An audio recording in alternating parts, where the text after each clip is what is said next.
যারা বেআইনি কর্মকাণ্ড করবে তাদেরকে কঠোরভাবে আইনের আওতায় এনে নির্বাচনের সুষ্ঠু পরিবেশ বজায় রাখতে হবে, এটা প্রশাসনের দায়িত্ব।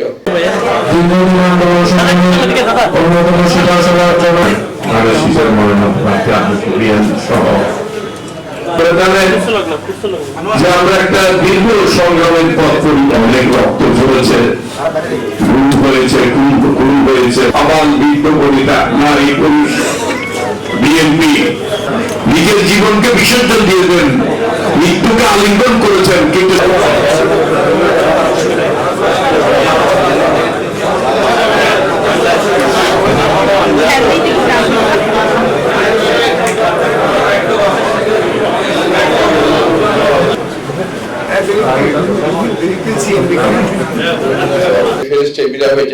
নতুন একটা স্বপ্ন নিয়ে মানুষ তৈরি হয়ে আছে, মানুষের মধ্যে ব্যাপক উৎসাহ উদ্দীপনা এই নির্বাচন।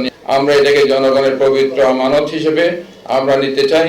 মানুষ যে স্বপ্ন নিয়ে আমরা দেখেছি ইতিমধ্যে চট্টগ্রাম ৮ আসনে আমাদের ক্যান্ডিডেট চট্টগ্রাম মহানগর বিএনপির আহ্বায়ক জনাব এরশাদ সাহেবের গণসংযোগে গুলি বর্ষণ হয়েছে, একজন মারা গেছে।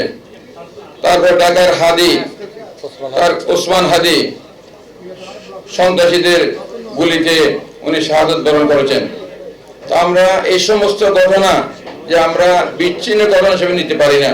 আমরা মনে করি এটা নির্বাচনের পরিবেশকে বিঘ্নিত করার জন্য কোন মহল যারা নির্বাচন করতে চায় না, যারা নির্বাচনকে বন্ধ করতে চায়, তাদের কাজ বলে আমরা মনে করি।